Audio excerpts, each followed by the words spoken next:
കഥ അച്ഛനെന്ന സ്വപ്നം ഭാഗം 48. രചന ശാലിനി ഇ. എങ്ങനെയുണ്ട് നദി? സൂപ്പറായില്ലേ? സാരി എടുത്ത് എല്ലാ ഒരുക്കങ്ങളും കഴിഞ്ഞപ്പോൾ ചിലങ്ക കണ്ണാടിയിലേക്ക് നോക്കിക്കൊണ്ട് നദിയോട് ചോദിച്ചു. സൂപ്പറായിട്ടുണ്ട്.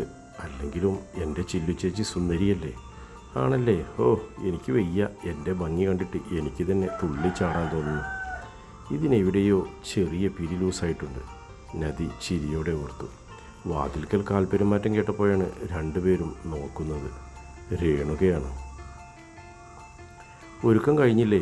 അവർ ഇപ്പോൾ എത്തുമെന്ന് പറഞ്ഞു വിളിച്ചിരുന്നു. ഞാൻ റെഡിയാണ്.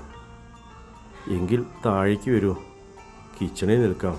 അല്ലെങ്കിൽ അവരുടെ മുന്നിലൂടെ സ്റ്റെപ്പിറങ്ങി വരേണ്ടി വരും. അയ്യോ, അതെന്തായാലും വേണ്ട. വാ നദി, നമുക്ക് താഴേക്ക് പോകാം. സ്റ്റെപ്പിറങ്ങി വരുന്നവരെ തന്നെ നോക്കി നിൽക്കുകയാണ് കാർത്തിയും ബദ്രിയും. ചിലങ്കയുടെ ഒരുക്കം കണ്ടതും കാർത്തിയുടെ നെഞ്ചൊന്ന് പിടച്ചു. നാടകീയ മുഹൂർത്തങ്ങൾക്ക് വേണ്ടിയുള്ള ഒരുക്കം. അവൻ മൂക്കിൻ തുമ്പിലേക്ക് ഇറങ്ങി വന്ന കണ്ണട ചൂണ്ടുവിരലിനാൽ കയറ്റിവെച്ചു. ഒരു ഹോണടിയുടെ അകമ്പടിയോടെ മുറ്റത്തേക്കൊരു വാഹനം ഇരമ്പി വന്നപ്പോൾ എല്ലാവരുടെയും ശ്രദ്ധ പൂമുഖത്തേക്കായി. അവർ വന്നു എന്ന് തോന്നുന്നു. രേണു, അകത്തെല്ലാം റെഡിയല്ലേ? അതേ എന്ന് പറഞ്ഞുകൊണ്ട് അവരും സത്യപ്രതാപൻ്റെ കൂടെ പൂമുഖത്തേക്ക് നടന്നു. പിന്നാലെ കാർത്തിയും ബദ്രിയും. അപ്പോഴേക്കും മുറ്റത്ത് വന്നു നിന്ന ആഡംബരക്കാരിൽ നിന്നും 3 പേർ ഇറങ്ങിക്കഴിഞ്ഞിരുന്നു. ഡ്രൈവിംഗ് സീറ്റിൽ നിന്ന് ദേവദത്തനും കോ ഡ്രൈവർ സീറ്റിൽ നിന്നും പത്മനാഭക്കുറുപ്പും ബാക്കിലെ ഡോർ തുറന്ന് അമ്മ മായാലക്ഷ്മിയും ഇറങ്ങി. സർവാഭരണ വിഭൂഷിതയായാണ് മായാലക്ഷ്മിയുടെ വരവ്. ബ്യൂട്ടി പാർലർ ഒന്നാകെ എടുത്ത് വന്നതുപോലെയുണ്ട് മുഖം. കാർത്തിയുടെ കണ്ണുകൾ ദേവദത്തൻ്റെ മുഖത്ത് തന്നെയായിരുന്നു. അവൻ അച്ഛൻ്റെയും അമ്മയുടെയും പിന്നാലെ അനുസരണയുള്ള ഒരു മകനെ പോലെ നടന്നു വരുന്നു. എല്ലാവരും വരൂ, അകത്തേക്കിരിക്കാം. സത്യപ്രതാപൻ ഔചിത്യത്തോടെ ക്ഷണിച്ചു. ചിരിച്ച മുഖത്തോടെയാണ് പത്മനാഭക്കുറുപ്പ് അകത്തേക്ക് കയറിയത്. മായാലക്ഷ്മിയുടെ മുഖത്ത് ഗർവ് സ്പഷ്ടമായിരുന്നു. ദേവദത്തിൻ്റെ മുഖത്ത് പ്രത്യേകിച്ച് ഭാവഭേദങ്ങൾ ഒന്നുമില്ല. അകത്തെ സ്വീകരണമുറിയിലേക്ക് വിരുന്നുകാരെ ആനയിച്ചിരുത്തി. സത്യപ്രതാപൻ, നിങ്ങളൊക്കെ ഞങ്ങളെ കാത്തിരുന്നു. മോഷിച്ചിട്ടൊന്നുമില്ലല്ലോ? ഇറങ്ങാൻ അല്പം വൈകി. ഇന്ന് സൺഡേ അല്ലേ? വേറെ തിരക്കുകളൊന്നുമില്ല. പിന്നെ മോളും ഇങ്ങ് എത്തേണ്ടതുണ്ടായിരുന്നു. ഇവൻ്റെ ജാതകദോഷം കാരണം ഞങ്ങൾ കുറച്ചു വലഞ്ഞു. നിങ്ങൾക്ക് ഞങ്ങളെയും ചെറുക്കിനെയും ബോധിച്ചാൽ 1 മാസത്തിനുള്ളിൽ വിവാഹം നടത്തി തരാൻ ബുദ്ധിമുട്ടുണ്ടോ? പരസ്പരം ബോധിച്ചാൽ വിവാഹം നടത്തുന്നതുകൊണ്ട് ഞങ്ങൾക്ക് ബുദ്ധിമുട്ടൊന്നുമില്ല.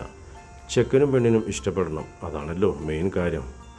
അവർക്കിഷ്ടപ്പെട്ടാൽ നമുക്ക് ബാക്കി കാര്യത്തെക്കുറിച്ച് ചിന്തിക്കാം. നിങ്ങളെക്കുറിച്ച് ഞങ്ങൾക്ക് ചിന്തിക്കാനൊന്നുമില്ല. സത്യപ്രതാപൻ്റെ വാക്കുകൾ കേട്ട് മായാലക്ഷ്മിയുടെ മുഖത്ത് അഹങ്കാരം നിറഞ്ഞ പുഞ്ചിരി ഉണ്ടായി. എങ്കിൽ ആദ്യം പെൺകുട്ടിയെ വിളിക്കൂ, അതിനുശേഷം നമുക്ക് സംസാരിക്കാം. പത്മനാഭക്കുറുപ്പ് പറഞ്ഞത് കേട്ട് സത്യപ്രതാപൻ രേണുകയെ നോക്കി. അവർ പെട്ടെന്ന് തന്നെ കിച്ചണിലേക്ക് നടന്നു. ചില്ലു, വേഗം ചായയും എടുത്ത് നടന്നോ? സീത ഒരുക്കി വെച്ച ട്രേയിലേക്ക് നോക്കി രേണുക പറഞ്ഞു. വിറക്കുന്ന കരങ്ങളോടെയാണ് ചിലങ്ക ട്രേ കയ്യിലേക്കെടുത്തത്. അവൾക്ക് പിന്നാലെ പലഹാരം പിടിച്ച പ്ലേറ്റുമായി നദിയും രേണുകയും നടന്നു. സോഫയ്ക്ക് നടുവിൽ ഉള്ള ടീപ്പോയിൽ നദിയും രേണുകയും പ്ലേറ്റുകൾ വെച്ച് ചിലങ്ക ട്രേ ദേവദത്തിൻ്റെ നേർക്ക് നീട്ടി. ചായ എടുക്കുമ്പോൾ അവൻ വെറുതെയൊന്ന് ചിലങ്കയുടെ നേർക്ക് നോക്കി. പത്മനാഭക്കുറിപ്പിനും മായാലക്ഷ്മിക്കും ചിലങ്ക ചായ കൊടുത്തു. ശേഷം ട്രേപ്പോയിലേക്ക് വെച്ച് അവൾ രേണുകയുടെ അടുത്തേക്ക് ചെന്ന് നിന്നു. പത്മനാഭക്കുറിപ്പിനെ ചിലങ്കയെ നന്നായി ബോധിച്ചു. എന്നാൽ മായാലക്ഷ്മിയുടെ മുഖത്ത് അത്രയ്ക്കങ്ങ് ബോധ്യമുണ്ടായിരുന്നില്ല. അവരുടെ കണ്ണുകൾ ഇടയ്ക്കിടെ നദിയിലേക്ക് നീളുന്നുണ്ടായിരുന്നു. ക്യാമറ കണ്ണുപോലെ കാർത്തിയുടെ കണ്ണുകൾ അവർക്ക് ചുറ്റും ഓടിക്കൊണ്ടിരുന്നു. കുട്ടികൾക്ക് എന്തെങ്കിലും സംസാരിക്കാനുണ്ടെങ്കിൽ ആവാം. അവരല്ലേ ഇനിയുള്ള കാര്യങ്ങൾ തീരുമാനിക്കേണ്ടത്. സത്യപ്രതാപൻ പറഞ്ഞപ്പോൾ അതിനെ എതിർക്കാൻ പത്മനാഭക്കുറിപ്പിന് കഴിഞ്ഞില്ല. മോനെയും കൂട്ടി പുറത്തേക്ക് ചെല്ല്. അച്ഛൻ്റെ അനുവാദം കിട്ടിയതും ചിലങ്ക ആദ്യം പുറത്തേക്കിറങ്ങി. പിന്നാലെ ദേവദത്തനും. മുറ്റത്തിൻ്റെ വടക്കുവശത്തായി നിൽക്കുന്ന ചാമ്പമരത്തിൻ്റെ ചുവട്ടിലേക്കാണ് ചിലങ്ക ദേവദത്തിനെ കൂട്ടിക്കൊണ്ടുപോയത്. ചിലങ്ക എന്നാണല്ലേ പേര്? അതെ, എൻ്റെ പേര് ദേവദത്ത്. MBA കഴിഞ്ഞ് ബിസിനസ്സിലേക്ക് വന്നതാണ്. ഇപ്പോൾ ഞങ്ങളുടെ ബിസിനസ്സെല്ലാം കൊണ്ടു നടക്കുന്നത് ഞാനാണ്. എനിക്ക് ചിലങ്കയെ ഇഷ്ടമായി. ചിലങ്കയ്ക്ക് എന്നെ ഇഷ്ടമായോ? ആ ചോദ്യത്തിന് കണ്ണുകൾ വിടർത്തി ചിലങ്ക അവനെ നോക്കി. നമ്മൾ തമ്മിൽ ഇന്ന് ആദ്യമായല്ലേ കാണുന്നത്? എനിക്ക് താങ്കളെ അറിയില്ല. അപ്പോൾ പിന്നെ ഇഷ്ടമായോ എന്ന ചോദ്യത്തിന് പ്രസക്തിയില്ലല്ലോ. ബാഹ്യകാഴ്ചയിലാണെങ്കിൽ എനിക്ക് കുഴപ്പമൊന്നുമില്ല. കാരണം നിങ്ങൾ സുന്ദരനാണ്. എനിക്ക് വേറെ ഇഷ്ടങ്ങളൊന്നുമില്ല. എൻ്റെ അച്ഛനും ഏട്ടന്മാരും എനിക്ക് പെർഫെക്റ്റ് ആയത് തന്നെ കണ്ടുപിടിച്ച് തരുമെന്നറിയാം. ആയതുകൊണ്ട് നിങ്ങൾ വന്നവർക്കെല്ലാം ഇഷ്ടമായെങ്കിൽ ആ വിവരം അച്ഛനോട് പറഞ്ഞോളൂ. ബാക്കിയെല്ലാം ഏട്ടന്മാർ അന്വേഷിച്ചു പറയും.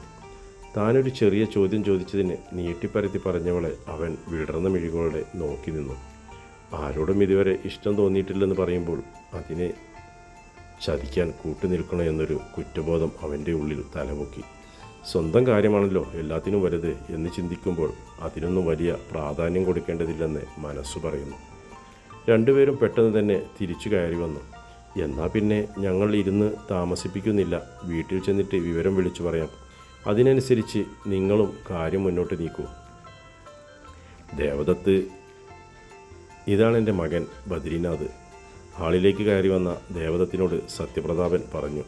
ബദ്രിനാഥിനെ പ്രത്യേകിച്ച് പരിചയപ്പെടുത്തുന്നു സത്യപ്രതാപൻ. സിനിമാ പ്രേമികൾക്കെല്ലാം ഇയാൾ പ്രിയങ്കരനല്ലേ?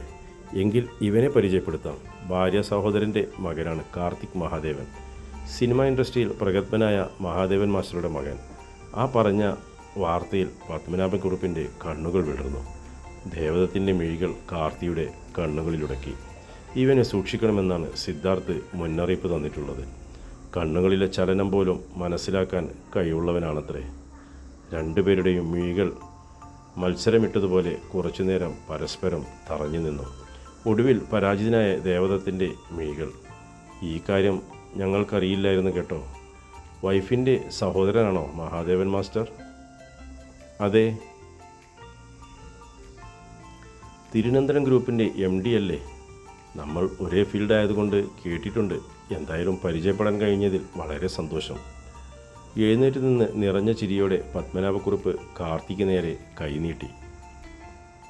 മുഖത്തെ ഗൗരവം നിറഞ്ഞ പുഞ്ചിരിയോടെ കാർത്തി ആ ഹസ്തദാനം സ്വീകരിച്ചു. കാർ കണ്ണിൽ നിന്ന് മറയുവോളം എല്ലാവരും പൂമുഖത്ത് തന്നെ നിന്നു. സത്യപ്രതാപൻ്റെ മുഖത്ത് നിറഞ്ഞ സന്തോഷമായിരുന്നു. ഈ വിവാഹം നടക്കുമെന്ന് തന്നെ അയാൾ മനസ്സിൽ കണക്കുകൂട്ടി. എനിക്കെന്തോ ആ ചേട്ടൻ്റെ അമ്മയെ അത്ര പിടിച്ചിട്ടില്ല കേട്ടോ ചില്ലു ചേച്ചി. ആരും കേൾക്കാതെ ചില്ലുവിൻ്റെ കാതിൽ സ്വകാര്യം പോലെ നദി പറഞ്ഞു. എനിക്കും പിടിച്ചില്ല നദിക്കുട്ടി. അവരെന്താ ജ്വല്ലറി പരസ്യത്തിന് വന്നതാണോ? പട്ടും പൊന്നും പൂവും. എൻ്റെ അമ്മോ. കാർത്തി രണ്ടുപേരെയും ശ്രദ്ധിക്കുന്നുണ്ടായിരുന്നു. ഞാൻ നല്ല രീതിയിൽ അന്വേഷിച്ച കാര്യമാണ് കാർത്തി. അവർക്ക് ഇഷ്ടമാണെന്നറിയിച്ചാൽ ഞാനിത് നടത്തും കേട്ടോ. ഇനി ഇതിൽ ആരും അഭിപ്രായം പറയേണ്ട എന്നൊരു ഭാവമുണ്ടായിരുന്നു സത്യപ്രതാപൻ്റെ മുഖത്ത്. കാർത്തി അതിന് മറുപടി പറഞ്ഞില്ല. എങ്കിൽ പിന്നെ ഞാൻ ഇറങ്ങട്ടെ എന്ന് പറഞ്ഞ് അവൻ മുറ്റത്തേക്ക് ഇറങ്ങി. മടക്കയാത്രയിൽ കാർത്തി ചിന്തിച്ചത് മുഴുവൻ ഈ കല്യാണാലോചന എങ്ങനെ കൈകാര്യം ചെയ്യും എന്നായിരുന്നു. ചില്ലുവിൻ്റെ ജീവിതം വെച്ച് കളിക്കാൻ ഞാൻ ആരെയും അനുവദിക്കില്ല. അവൻ്റെ ഉള്ളിൽ ദേഷ്യം നുരഞ്ഞു പൊന്തി. ബദ്രിയോട് കാര്യങ്ങൾ തുറന്നു പറഞ്ഞാലോ എന്നവൻ ഒരു നിമിഷം ചിന്തിച്ചു. പിന്നെ അത് വേണ്ടെന്ന് വെച്ചു. അവർ സമ്മതമറിയിക്കുമെന്ന കാര്യത്തിൽ സംശയമില്ല. അറിയിക്കട്ടെ, അതിനുശേഷം അവനെ ഒന്ന് കാണുന്നുണ്ട്. കാർത്തി നേരെ വീട്ടിലേക്കാണ് പോയത്. സ്വന്തം റൂമിൽ ചെന്ന് ബെഡിൽ മലർന്നു കിടന്നു. മനസ്സ് വല്ലാതെ വേദനിക്കുന്നത് പോലെ തോന്നി അവന്. കണ്ണടയ്ക്കുമ്പോൾ അണിഞ്ഞൊരുങ്ങി നിൽക്കുന്ന ചില്ലുവിൻ്റെ മുഖം അവളുടെ കണ്ണുകൾ നിറയുന്നത് പോലെ. ഇല്ല, ഒരുത്തനും തട്ടിക്കളിക്കാനായി അവളെ വിട്ടുകൊടുക്കില്ല. അങ്ങനെ ആരും വലിയവരാകണ്ട. എത്ര നേരം അങ്ങനെ കിടന്നു എന്ന് കാർത്തിക്ക് തന്നെ അറിയില്ല. ബദ്രിയുടെ ഫോൺ കോളാണ് അവനെ ഉണർത്തിയത്. കാർത്തി, അവർക്ക് ചില്ലുവിന് ഇഷ്ടമായി എന്ന് പറഞ്ഞ് വിളിച്ചിരുന്നു. നാളെ തന്നെ അങ്ങോട്ട് പോകണമെന്ന അച്ഛൻ പറയുന്നത്. അച്ഛൻ അന്വേഷിച്ചു എന്ന് പറഞ്ഞാലും നമ്മളൊന്ന് അന്വേഷിക്കണ്ടേ? എന്താ നിൻ്റെ അഭിപ്രായം? അന്വേഷിക്കണം. പാടത്തും പറമ്പിലും കൊണ്ട് കളയാൻ നമുക്ക് പെൺകുട്ടികൾ അധികമൊന്നുമില്ല. അങ്കിൾ എത്ര തന്നെ ഉത്സാഹിച്ചാലും നല്ലതുപോലെ ആലോചിച്ച് തന്നെ നമ്മളത് നടത്തും. അതിലൊരു തർക്കവുമില്ല. എനിക്ക് 2 ദിവസം റെക്കോർഡിംഗ് ഉണ്ട്. അമ്മാമ്മയും എൻ്റെ കൂടെ ഉണ്ടാകും. അപ്പോഴേക്കും അച്ഛൻ കാര്യങ്ങൾ നീക്കുമോ കാർത്തി? ബദ്രിയുടെ സ്വരത്തിൽ വേവലാതി നിറഞ്ഞു. ടെൻഷൻ ആവണ്ട, നീ പോയാലും ഞാനുണ്ടല്ലോ ഇവിടെ. എനിക്ക് ദേവദത്തിനെ നേരിട്ട് ഒന്ന് കാണണം. അതിനുശേഷം എന്തു വേണമെന്ന് തീരുമാനിക്കാം. ബദ്രി ഫോൺ വെച്ചതിന് ശേഷം അവന് സത്യപ്രതാപൻ്റെ കോൾ വന്നു. കാർത്തി, അവർ വിളിച്ചിരുന്നു. അവർക്ക് സമ്മതമാണെന്ന് പറഞ്ഞു. എനിക്കിനി ഒന്നും ആലോചിക്കാനില്ല കാർത്തി. വെറുതെ ഒരു ചടങ്ങിന് നാളെ അത്തടം വരെ ഒന്ന് പോകാമെന്ന് കരുതുന്നു. ബദ്രിക്ക് റെക്കോർഡിംഗ് ഉണ്ടെന്ന് പറഞ്ഞു. നിനക്ക് വരാൻ പറ്റുമോ? നമ്മൾ രണ്ടുപേരും ഒരുമിച്ച് ഓഫീസിൽ നിന്ന് മാറി നിൽക്കാൻ പറ്റുന്നതല്ല. അതുകൊണ്ടാണ് വരാൻ പറ്റുമോ എന്ന് ചോദിച്ചത്. രണ്ടുപേരും കൂടി നീങ്ങി നിൽക്കുന്ന കാര്യം നടക്കില്ലെന്ന് അങ്കിളിന് അറിയാമല്ലോ. എന്തായാലും നിങ്ങൾ പോയി വരൂ, അതല്ലേ നല്ലത്. ഞാൻ രേണുവിനെയും കൂട്ടി പോകാമെന്നാണ് കരുതുന്നത്. അല്ലാതെ വേറെ ബന്ധുക്കൾ ഒന്നുമില്ലല്ലോ. അങ്കിൾ പോയിട്ട് വാ, എന്നിട്ട് വിവരം പറയൂ. ഫോൺ വെച്ചതിന് ശേഷം കാർത്തി ഒരു കാര്യം മനസ്സിലുറപ്പിച്ചു. നാളെ വൈകുന്നേരം തന്നെ ദേവദത്തിനെ നേരിട്ട് കാണണം, കണ്ടേ തീരൂ. തുടരും കഥയുടെ അടുത്ത ഭാഗം നാളെ ഇതേ സമയം.